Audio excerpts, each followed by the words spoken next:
Hello everyone, welcome to our channel current and affairs. तो आज हम 30 अप्रैल के करंट अफेयर डिस्कस करेंगे। तो चलो वीडियो शुरू करते हैं। तो आज का पहला क्वेश्चन है, हाल ही में किसने हेवनली आइलैंड ऑफ गोवा ये पुस्तक लिखी? तो ये लिखी है PS श्रीधरन पिल्लई ने, और ये अभी राज्यपाल यानी कि गवर्नर हैं गोवा के, और ये इनकी 221वीं बुक है। अभी थोड़े दिन पहले इन्होंने अपनी 220वीं पुस्तक लिखी थी जिसका नाम था basic structure and Republic. Basic structure and Republic. और बात करें अगर गोवा की, तो गोवा के अभी CM कौन है? तो वो है प्रमोद सावंत। और गोवा भारत का हिस्सा बना था 1961 में, ये भी याद रखना। इसके अलावा आपको एक और पुस्तक का नाम याद रखना है, the conspiracy. The conspiracy. Conspiracy होता है षड्यंत्र। ये पुस्तक अभी थोड़े दिन पहले विवादों में रही थी।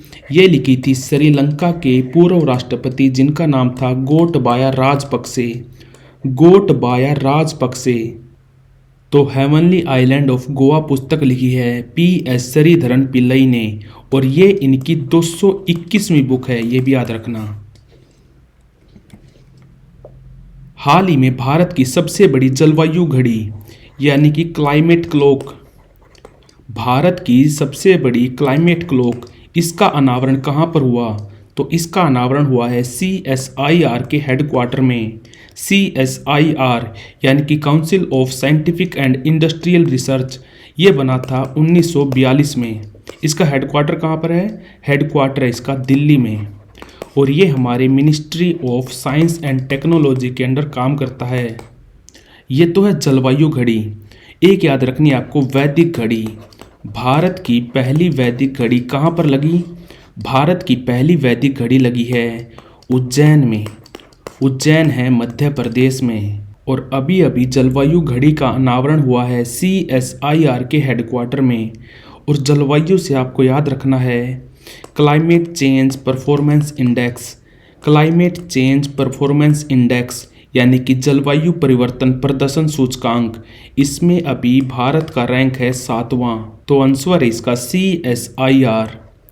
और बात करें अगर सेबी की, तो सेबी कब बना था? तो सेबी बना था 1992 में। इसका हेडक्वार्टर है मुंबई में। और इसरो बना था 15 अगस्त 1969 को। और DRDO बना था 1958 में। इसरो का हेडक्वार्टर है बेंगलुरु में। DRDO का हेडक्वार्टर है नई दिल्ली में। और DRDO के अभी चेयरमैन कौन है? तो वो है समीर कामत। और इसरो के अभी चेयरमैन कौन है? तो इसरो के अभी 10वें चेयरमैन हैं S सोमनाथ। हाल ही में होने वाले 9वें ICC men's T20 cricket world cup के ब्रांड एम्बेसडर कौन होंगे? तो इसके 3 ब्रांड एम्बेसडर होंगे। एक तो होंगे भारत के युवराज सिंह, एक होंगे क्रिस गेल, और तीसरे होंगे उसेन बोल्ट। इनका संबंध है जमैका से। जमैका से। और ये अभी तक 8 बार ओलंपिक में गोल्ड मेडल लेके आ चुके हैं, उसेन बोल्ट। और ये अभी ICC men's T20 cricket world cup के ब्रांड एम्बेसडर बनाए गए हैं। ICC men's T20 world cup इस साल कहाँ पर होगा? तो ये होगा वेस्ट इंडीज़ और अमेरिका में, ये भी याद रखना। ICC यानी कि इंटरनेशनल क्रिकेट काउंसिल, जो बना था 15 जून 1909 में। इसका हेडक्वार्टर है दुबई में। और अभी इसके हेड यानी कि चेयरमैन कौन है? तो वो है ग्रेग बार्कले। ग्रेग बार्कले का संबंध है न्यूजीलैंड से। और ये जो T20 वर्ल्ड कप होते हैं, ये पहली बार कब हुए थे? पहली बार हुए थे 2007 में।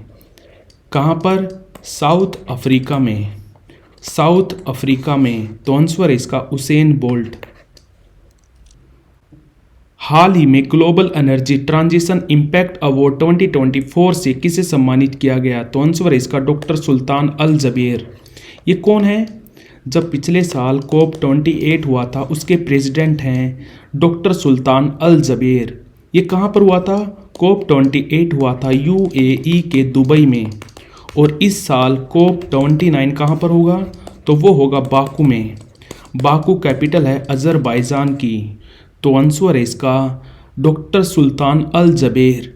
और बी आर कंबोज को इस साल एम.एस. स्वामीनाथन अवार्ड दिया गया था। एम.एस. स्वामीनाथन अवार्ड दिया गया था बी.आर. कंबोज को। और पुष्पा भारती को इस साल व्यास सम्मान दिया गया था। और प्रभा वर्मा, इनको इस साल सरस्वती सम्मान दिया गया। पुष्पा भारती को व्यास सम्मान मिला है यादें यादें और यादें के लिए। और प्रभा वर्मा को सरस्वती सम्मान दिया गया है रुद्र सातविकम के लिए। रुद्र सातविकम, तो आंसर है इसका डॉक्टर सुल्तान अल जबेर। हाल ही में मतदान केंद्रों पर कतारों की जानकारी के लिए किस राज्य ने वोटर इन क्यू ऐप लॉन्च की? तो ये की है हरियाणा ने। और इलेक्शन कमीशन ऑफ इंडिया ये बना था 25 जनवरी 1950 को। और अभी हमारे चीफ इलेक्शन कमिश्नर कौन है? तो वो है राजीव कुमार। और पहले कौन थे? तो पहले थे सुकुमार सेन। और ये हमारे आर्टिकल 324 से लेकर 329 तक पढ़ता है। हमारे संविधान के आर्टिकल 324 से लेकर 329 तक इसमें जिक्र है हमारे इलेक्शन कमीशन ऑफ इंडिया का। और अभी हमारे चीफ इलेक्शन कमिश्नर हैं राजीव कुमार और एडिशनल कमिश्नर हैं दो। कौन से? ज्ञानेश कुमार और सुखबीर सिंह संधू। और इलेक्शन कमीशन ने अभी थोड़े दिन पहले एक ऐप लॉन्च की थी सक्षम ऐप और सी विजिल ऐप। इन दोनों का नाम याद रखना। और इसके अलावा आपको याद रखना है राष्ट्रीय दिव्यांग आइकन यानी कि नेशनल PWD आइकन घोषित किया है शीतल देवी को। शीतल देवी, इनका संबंध है जम्मू कश्मीर से और ये एक पैरा आर्चर हैं। और इसके अलावा आपको याद रखना है यूथ आइकन घोषित किया है किसको? आयुष्मान खुराना को। और पंजाब के लिए स्टेट आइकन घोषित किया है शुभमन गिल को। और यूपी के लिए स्टेट आइकन घोषित किया है मोहम्मद सामी को। ये भी याद रखना। तो आंसर है इसका हरियाणा। हाल ही में किस राज्य में खोंगजोम दिवस मनाया गया? खोंगजोम ये एक जगह है कहाँ पर? मणिपुर में। तो आंसर इसका मणिपुर। और ये दिवस कब मनाया जाता है? तो ये मनाया जाता है 23 अप्रैल को, क्योंकि 23 अप्रैल 1891 को एक वॉर यानी कि युद्ध हुआ था अंग्रेजों और मणिपुरी लोगों के बीच में। तो आंसर है इसका मणिपुर। और मणिपुर के अभी CM कौन है? तो वो हैं एन बीरेन। और यहाँ पर राज्यपाल यानी कि गवर्नर कौन है? तो वो हैं अनुसुई यूकेई। तो आंसर है इसका मणिपुर। हाल ही में पहले गल्फ यूथ गेम्स 2024 का आयोजन कहाँ पर हुआ? तो ये हुआ है दुबई में। और ये पहली बार हो रही हैं, इसलिए वेरी वेरी इंपॉर्टेंट बन जाता है। पहले गल्फ यूथ गेम्स 2024 ये चलेंगे 16 अप्रैल से लेकर 2 मई तक। कहाँ पर? 16 अप्रैल से लेकर 2 मई तक दुबई में। और ये जो गल्फ कंट्रीज़ होते हैं इनका एक संगठन है GCC यानी कि गल्फ कोऑपरेशन काउंसिल, जो बना था सन 1981 में। इसका हेडक्वार्टर रियाद में। रियाद कैपिटल है सऊदी अरब की। और इसमें टोटल 6 मेंबर कंट्री हैं। कौन से? UAE, सऊदी अरब, कतर, ओमान, कुवैत और बहरीन। UAE, सऊदी अरब, कतर, ओमान, कुवैत और बहरीन। तो पहले गल्फ यूथ गेम्स 2024 का आयोजन हुआ है दुबई में। हाल ही में UPI स्विच किसने लॉन्च किया? तो ये किया है रेजर पे ने। किसके साथ मिलकर? अमेजॉन पेमेंट बैंक के साथ मिलकर। तो आंसर है इसका रेजर पे। UPI यूनिक पेमेंट इंटरफेस, इसको लॉन्च किया गया था 2016 में। किसने? NPCI ने, national payment corporation of India, जो बना था 2008 में। इसका हेडक्वार्टर है मुंबई में। और हम कितने देशों में UPI से पेमेंट कर सकते हैं? तो टोटल 7 देशों में UPI पेमेंट कर सकते हैं। और पहला यूरोपीय देश कौन सा है जिसने UPI को एडॉप्ट किया? तो वो था फ्रांस। ये भी याद रखना। तो आंसर है इसका रेजर पे। हाल ही में भारत को G7 समिट 2024 के लिए आमंत्रित किया गया। तो इस साल G7 समिट कहाँ पर होगी? तो ये होगी इटली में। ये पहली बार हुई थी 1975 में और ये इस बार 50वीं बार हो रही है। इसको चेयर करेंगी इटली की पीएम जॉर्जिया मेलोनी। और G7 में टोटल 7 मेंबर कंट्री हैं। कौन से? America, UK, France, Germany, Italy और जापान और कनाडा। और यहाँ पे बता दूँ आपको, रूस भी इसका मेंबर कंट्री था। रूस G7 का मेंबर कंट्री बना था 1997 में, बट साल 2014 में जब रूस ने क्रीमिया पर हमला किया था, इसके बाद इसकी G7 की सदस्यता को रद्द कर दिया गया था। तो आंसर है इसका इटली। हाल ही में विश्व बौद्धिक संपदा दिवस कब मनाया गया? तो इसको मनाते हैं हम 26 अप्रैल को, वर्ल्ड इंटेलेक्चुअल प्रॉपर्टी डे मनाते हैं हम 26 अप्रैल को। और एक इंडेक्स आता है इंटरनेशनल इंटेलेक्चुअल प्रॉपर्टी इंडेक्स। इस इंडेक्स में साल 2024 यानी कि इस साल भारत का रैंक रहा था 42वां आउट ऑफ 55 कंट्रीज और पहले नंबर पे रहा था अमेरिका। और इस इंडेक्स को रिलीज कौन करता है? तो वो करता है यूएस चैम्बर ऑफ कॉमर्स। ये भी याद रखना, यूएस चैम्बर ऑफ कॉमर्स। तो आंसर है इसका 26 अप्रैल।